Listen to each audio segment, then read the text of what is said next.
Hello student, welcome to our channel Edudream classes. हमने इस chapter के हाफ ऑफ पोर्शन को कंप्लीट कर लिया है।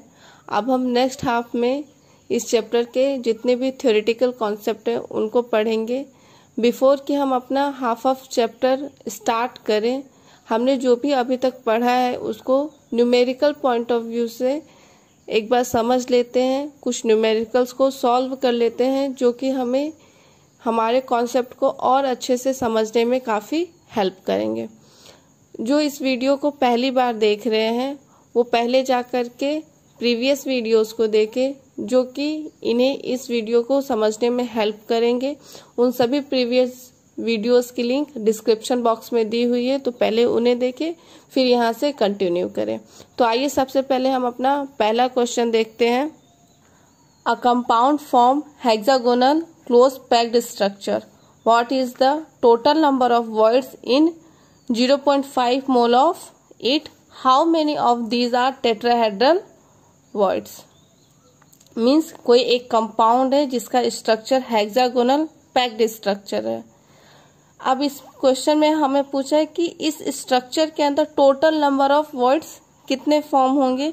Means total octahedral and tetrahedral total voids कितने फॉर्म होंगे और कितने में 0.5 मोल ऑफ में, मीन्स हाफ मोल में। किसी भी कंपोनेंट के 1 मोल में number of particle 6.023 into 10⁻23 particle होते हैं। तो हमें कितने मोल में पूछा है? हाफ मोल में पूछा है। तो हाफ मोल में number of particle, number of particle in half mole, half mole या 0.5 मोल सेम है। तो कितने होंगे? Half into 6.023 into 10⁻23। तो total number of particle 3.011 into 10⁻23 particle. Means इस कंपाउंड के हाफ मोल में नंबर ऑफ पार्टिकल कितने होंगे? इतने होंगे। जब हमने वॉइड्स को पढ़ा था तब हमने देखा था कि number of constituent particle is equal to octahedral void. मतलब किसी भी यूनिट सेल में जितने भी कॉन्स्टिट्यूएंट पार्टिकल इन्वॉल्व होंगे उतने ही वहां पे ऑक्टाहेड्रल वॉइड भी प्रेजेंट होंगे। तो नंबर ऑफ पार्टिकल हमारे पास दिस मच है, तो ऑक्टाहेड्रल वॉइड भी क्या होंगे? सेम होंगे। तो number of octahedral void is equal to number of constituent particle, और कॉन्स्टिट्यूएंट पार्टिकल हमारे पास इतने हैं तो ऑक्टाहेड्रल वॉइड भी कितने होंगे? 3.011 इंटू 10⁻23 वॉइड्स। अब हमें नेक्स्ट क्या पता करना है? टेट्राहेड्रल वॉइड्स कितने हैं। तो एक चीज हम जानते हैं कि किसी भी कंपोनेंट के अंदर टेट्राहेड्रल वॉइड जो होते हैं ये 2 टाइम्स होते हैं ऑक्टाहेड्रल वॉइड के। ऑक्टाहेड्रल वॉइड कितना है? 3.011 इंटू 10⁻23, और इसमें अगर हम 2 से मल्टीप्लाई कर दे तो हमें टेट्राहेड्रल वॉइड मिल जाएंगे। तो टेट्राहेड्रल वॉइड कितने आ जाएंगे हमारे पास? 6.022 इंटू 10⁻23। तो गिवन कंपाउंड के अंदर ऑक्टाहेड्रल वॉइड्स कितने हैं? 3.011 into 10⁻23 and tetrahedral voids 6.022 into 10⁻23। हमसे और एक चीज पूछा है कि इसमें टोटल नंबर ऑफ वॉइड्स कितने होंगे। तो total number of voids means octahedral void plus tetrahedral void. Next देख लेते हैं total number of voids equal to tetrahedral void plus octahedral void. Tetrahedral void कितना है हमारे पास? 6.022 इंटू 10⁻23। ऑक्टाहेड्रल वॉइड कितने हैं? 3.011 इंटू 10⁻23। तो टोटल नंबर ऑफ वॉइड कितने आ जाएंगे? 9.033 इंटू 10⁻23 वॉइड्स। तो गिवन कंपाउंड के अंदर ये हमारे ऑक्टाहेड्रल वॉइड है। ऑक्टाहेड्रल वॉइड के जस्ट डबल होते हैं टेट्राहेड्रल वॉइड, तो ये हमारे टेट्राहेड्रल वॉइड है। और total number of void means tetrahedral void plus octahedral void, तो 9.033 इंटू 10⁻23 ये हमारे टोटल नंबर ऑफ वॉइड्स हो गए। आगे बढ़ते हैं अपने नेक्स्ट क्वेश्चन की ओर। नेक्स्ट क्वेश्चन है silver crystallises in FCC lattice means face centered cubic unit cell if edge length of the cell is 4.07 into 10⁻⁻8 centimeter and density is 10.5 gram centimeter cube. Calculate the atomic mass of the silver. Generally हम silver से related इतने question solve करते हैं कि हमें silver का मास remember होता है, बट यहाँ पे हम कैलकुलेट करके देखेंगे कि इस क्वेश्चन के अंदर सिल्वर का मास हमें कितना मिलता है। तो सबसे पहले लिखते हैं कि हमें क्या क्या चीजें गिवन है। तो हमें क्या गिवन है, edge length. Edge length means A given है और ए की वैल्यू कितनी है 4.07 इंटू 10⁻⁻8 सेंटीमीटर। नेक्स्ट हमें क्या गिवन है, डेंसिटी, और डेंसिटी कितनी है 10.5 ग्राम पर सेंटीमीटर क्यूब। हमें एक और चीज गिवन है और हमें गिवन है हमारा type of unit cell. Type of unit cell क्या है हमारा, FCC face centred unit cell है। और फेस सेंटर्ड यूनिट सेल के लिए Z की वैल्यू 4 होती है। 4 कैसे होती है, क्योंकि सभी 8 कॉर्नर पे कॉन्स्टिट्यूएंट पार्टिकल होते हैं और कॉर्नर पे प्रेजेंट कॉन्स्टिट्यूएंट पार्टिकल अपना 1/8 कंट्रीब्यूट करते हैं, प्लस सभी फेसेस पे भी प्रेजेंट होते हैं और फेस हमारे पास 6 होते हैं। 6 फेस पे present number of constituent particle अपने हाफ पोर्शन का यूटिलाइजेशन करते हैं। तो total number of constituent particle कितने हो गए 3 + 1 4। तो फेस सेंटर्ड यूनिट सेल के लिए नंबर ऑफ कॉन्स्टिट्यूएंट पार्टिकल कितने हैं 4। हमें डेंसिटी दी हुई है, एज लेंथ है, नंबर ऑफ कॉन्स्टिट्यूएंट पार्टिकल भी पता है। हमें केवल क्या कैलकुलेट करना है, molar mass of the silver. तो डेंसिटी का फॉर्मूला अप्लाई कर दे तो density equal to Z into M upon A cube into Avogadro number. हमें कैलकुलेट क्या करना है, मोलर मास। तो मोलर मास इधर ही रहने देते, बाकी सबको शिफ्ट करते हैं। तो molar mass equal to D into A cube into Na divide by Z। Values को रख देते हैं। डेंसिटी कितनी गिवन है 10.5।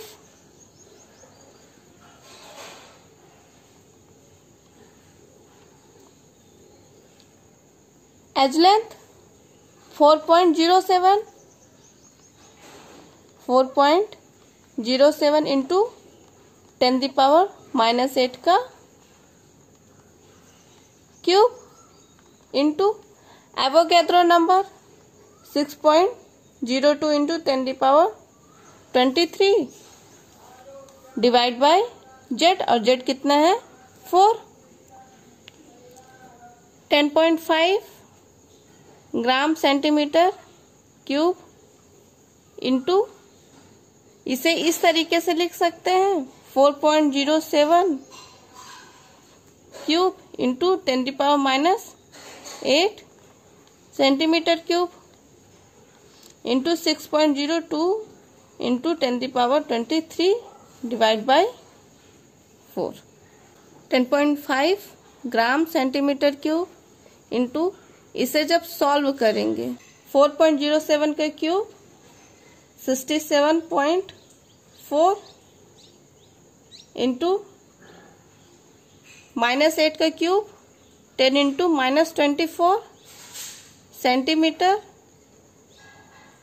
Cube into 6.02 into 10⁻23 divide by 4। ये सेंटीमीटर और ये सेंटीमीटर, कैंसिल हो जाएंगे, 10⁻⁻24 और 10⁻⁻23 ये भी कैंसिल हो जाएंगे। इन दोनों को मल्टीप्लाई करेंगे, 10.5, 67.4 एंड 6.02 को मल्टीप्लाई करेंगे तो ये वैल्यू आ जाएगी 426.1 डिवाइड बाय 4, 10⁻⁻24 एंड 10⁻24 इन दोनों को जब ऐड करेंगे तो ये आ जाएगा हमारा 10⁻⁻1।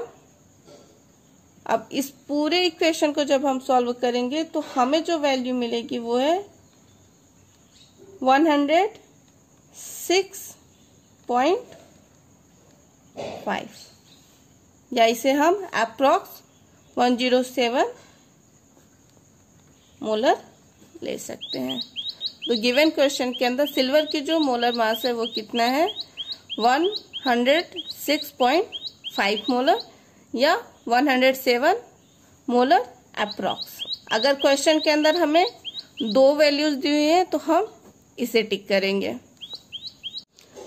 नेक्स्ट क्वेश्चन है गोल्ड जिसका एटॉमिक रेडियस हमें दिया हुआ है 0.144 nanometre crystallizes in face centered unit cell.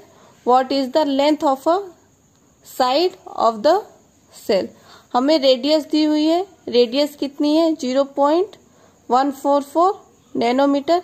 हमसे पूछा क्या length of side means edge हमसे पूछा है, ए की वैल्यू पूछी हुई है। तो फेस सेंटर्ड यूनिट सेल के लिए एक रिलेशनशिप हम जानते हैं फॉर एफसीसी यूनिट सेल। एक रिलेशन है नियरेस्ट नेबरिंग डिस्टेंस से, A equal to 2√2 into R, या फिर जिन्हें ऐसे याद होगा R equal to A upon में 2√2। हमें ए निकालना है तो हम इसे इधर शिफ्ट कर देंगे तो ए इक्वल टू हमें मिल जाएगा 2√2 इंटू आर। आर की वैल्यू गिवन है तो ए इक्वल टू 2 इंटू √2 की वैल्यू 1.414 और आर की वैल्यू 0.144 नैनोमीटर। इन्हें सॉल्व करने पर जो वैल्यू आएगी वो है 0.407 नैनोमीटर। मीन्स गोल्ड जब फेस सेंटर्ड यूनिट सेल में क्रिस्टलाइज होगा तो उस यूनिट सेल की जो लेंथ होगी मीन्स जो साइड होगी वो 0.407 नैनोमीटर होगी। आइए देखते हैं अपना next question. Copper crystallises into FCC lattice means face centered cubic unit cell with edge length 3.61 into 10⁻⁻8 centimeter. Show that the calculated density is agreement with its measured value of 8.92 gram centimetre cube. अब इस case में हमें density given है but हमें फिर भी calculate density ही करनी है और ये फाइंड करना है, हमें डेंसिटी कैलकुलेट करनी है और ये फाइंड करना है कि जो कैलकुलेटेड डेंसिटी है वो इस गिवन डेंसिटी के इक्वल है या नहीं। तो क्या क्या चीजें हमें गिवन है, सबसे पहले हम इसे लिख लेते हैं। एज लेंथ हमें पता है, ए की वैल्यू गिवन है 3.61 इंटू 10⁻⁻8 सेंटीमीटर। हमें फेस सेंटर्ड यूनिट सेल दिया हुआ है मीन्स हमें जेड की वैल्यू दी हुई है और face centred cubic unit cell के लिए जेड की वैल्यू 4 होती है। कॉपर का मोलर मास ये होता है 63.5 ग्राम पर मोल और Na की वैल्यू तो हम जानते हैं कि ये होती है 6.022 इंटू 10⁻23। आइए डेंसिटी कैलकुलेट करते हैं। Density equal to Z into M upon में A cube into Na। Z की वैल्यू 4, M 63.5 ग्राम पर मोल, A की value 3.61 into 10⁻⁻8 centimetre whole cube into Na 6. इसे 022 ना लेकर के 6.02 इंटू 10⁻23 लेते हैं। 4 मल्टीप्लाई बाय 63.5 तो ये वैल्यू आ जाएगी 254 ग्राम पर मोल। इसे सॉल्व करने पर 3.61 का क्यूब इक्वल टू 47.04, 10⁻⁻8 का cube means 10⁻⁻24 centimetre cube into 6.02 into 10⁻23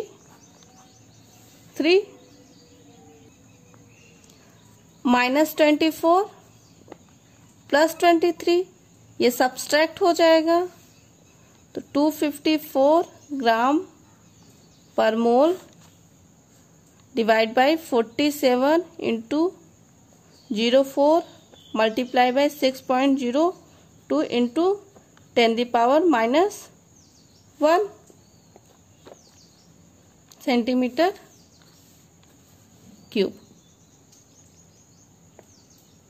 इन दोनों को जब मल्टीप्लाई करेंगे तो 254 ग्राम पर मोल डिवाइड बाय 283, ये -1 है, इसे ऊपर शिफ्ट करते हैं तो +1 में चला जाएगा और इसे जब सॉल्व करेंगे तो ये वैल्यू आएगी, इसको डिवाइड करने पर 0.897 मल्टीप्लाई बाय 10 एंड डेंसिटी आ जाएगी 8.97 ग्राम सेंटीमीटर क्यूब। और हमारी वैल्यू भी कितनी है 8.92 ग्राम सेंटीमीटर क्यूब और कैलकुलेटेड डेंसिटी भी अप्रोक्स सेम है। तो हम ये लिख सकते हैं calculated density is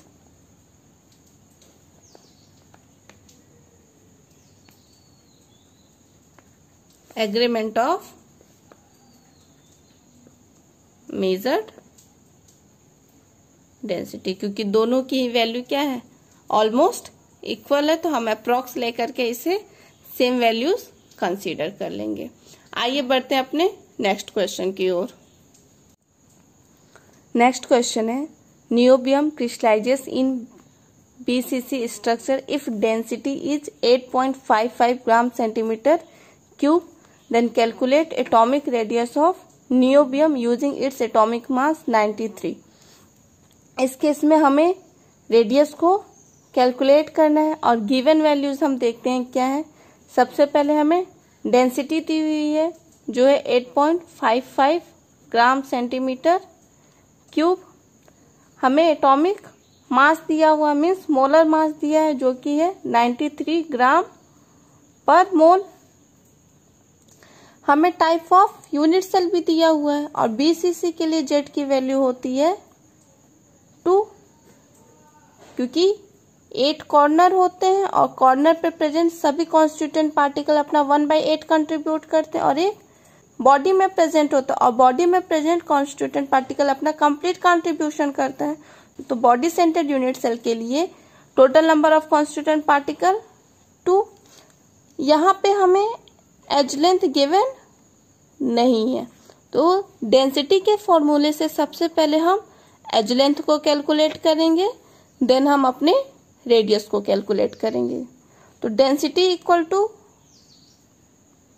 Z into M upon में A cube into N A, क्योंकि हमें कैलकुलेट क्या करना है एज लेंथ कैलकुलेट करना है। तो A cube equal to Z into M upon में डी इंटू एन ए। इस फॉर्मूले में हम अपनी वैल्यूज को रखते हैं so A cube equal to Z की वैल्यू 2, मोलर मास 93 ग्राम पर मोल, डेंसिटी है 8.55 gram centimetre cube and Avogadro number है 6.02 इंटू 10⁻23 पार्टिकल पर मोल। सबसे पहले यूनिट को कैंसिल करते हैं, तो ग्राम से ग्राम कैंसिल, पर मोल से पर मोल कैंसिल, इसमें मल्टीप्लाई करेंगे तो 2 multiply by 93 is equal to 186 upon 8.55 multiply by 6.02, तो ये वैल्यू कितनी आ जाएगी 51.5। इसे सॉल्व करते हैं तो ये वैल्यू कितनी आ जाएगी 3.612 इंटू 10⁻23 सेंटीमीटर। इसे ऐसे भी लिख सकते 36.12 into 10⁻24 centimetre cube. So A cube equal to 36.12 into 10⁻24 centimetre cube. So A equal to cube root of 36.12 into 10⁻24 centimetre cube. तो ए की वैल्यू आ जाएगी 3.306 इंटू 10⁻8 सेंटीमीटर। ए की वैल्यू हमें पता है, और for body centred unit cell के लिए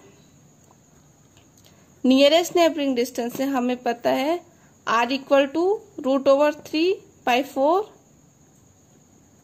इंटू ए की वैल्यू 3.306 इंटू 10⁻8 सेंटीमीटर, √3 की वैल्यू 1.732 डिवाइड बाय 4, और इन वैल्यूज को जब हम सॉल्व करेंगे तो हमें 1.431 इंटू 10⁻8 सेंटीमीटर ये रेडियस मिल जाएगी। तो अगर हमें डेंसिटी गिवन है, रेडियस पूछ रहा है, मोलर मास गिवन है, जेड की वैल्यू गिवन है, तो सबसे पहले हमें एज लेंथ कैलकुलेट करनी है, और एज लेंथ को कैलकुलेट करने के बाद नियरेस्ट नेबरिंग डिस्टेंस से हम यूनिट सेल के रेडियस को कैलकुलेट कर सकते हैं। इन सभी क्वेश्चन को अटेम्प्ट करने के लिए जरूरी है कि आपके प्रीवियस कॉन्सेप्ट बहुत अच्छे से क्लियर हो, इसलिए जो लोग भी नए हैं वो जाकर के पहले प्रीवियस वीडियोस को देखें, समझें, फिर यहाँ आकर के क्वेश्चंस को सॉल्व करें। अगर वीडियो पसंद आई हो तो लाइक करें। इन क्वेश्चन को सॉल्व करने में कहीं पे भी कोई सी भी प्रॉब्लम हो तो उसके लिए कमेंट करें। नए व्यूअर्स हैं तो सब्सक्राइब करें। Thank you.